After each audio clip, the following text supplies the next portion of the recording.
Okay, I'm making a shooting board, and if you remember in the previous video, I said to you that to bring the plane square to the secondary surface, which is the part that goes on the top of here, you've got to remove material from here.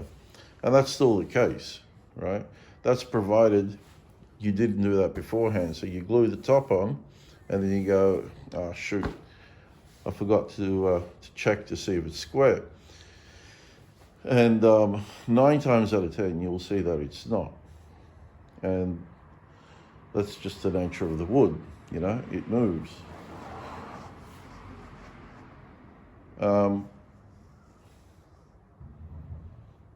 What you're mainly concerned with, right, is not to have it completely flat from that end to that end, but let's say from this end, right? So it's maybe what, like a quarter inch in, a quarter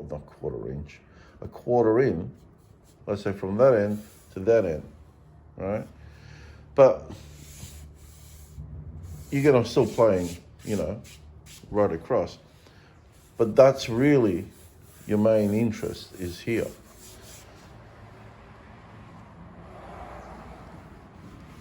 If you've got a hump, obviously in the middle, you'll get a hump, right? You plane that off,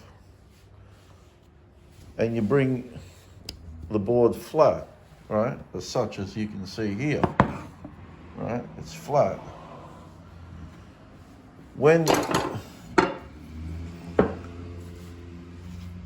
you place the other board on top,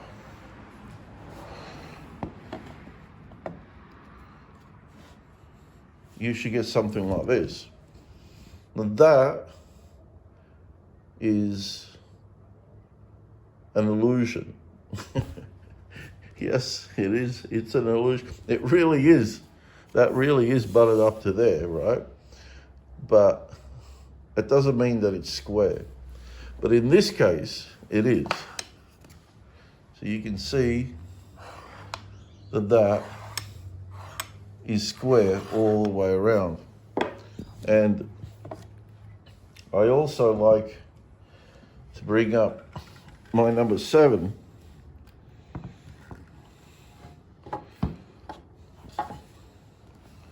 And then test it against that, and that is square, you know, pretty much the entire length.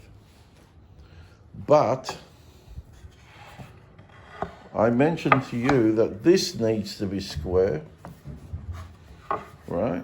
That needs to be square, but it doesn't, right? You can do one of those 17th century tricks, 16th century as well, when they're doing a mortise and tenon, and to get the shoulder to be completely right up to the other piece, they playing the ends on an angle, right? And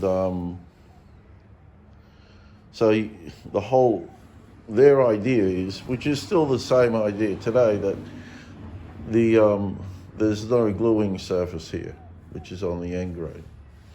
And, you know, they don't care that if you look on the other side, there's a gap about that big, but this side, which is the show surface, it's, you know, it's perfect, it's gapless. Now with this here, I don't know if it's going to show. How well did I do? I can't see, can I?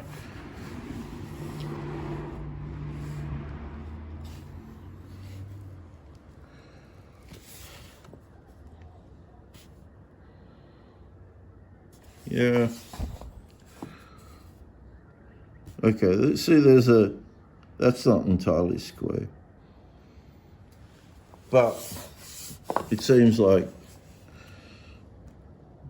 the rest is. So I missed that part, but I realized, because I missed that part, and I realized then that my entire belief in the past that this is the key, this has to be square, is wrong. So that doesn't have to be square at all. That can be even down to 45 if you really, really wanted to.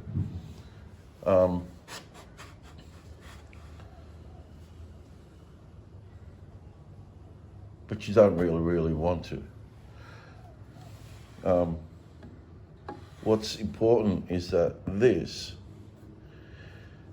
is flat, right? And then you bring it up to here, and then that, should be flat. So if you're just trying to square this up, and this is not flat, this plane will not be square to that table or to this surface. No matter how hard you try it, it will not. Because there will always be a gap as such, and then you're going to have to, when you tilt the plane to make it square, it'll become obvious to you that this is where you need to remove the material from, not from the edge. So that's an important bit of information there.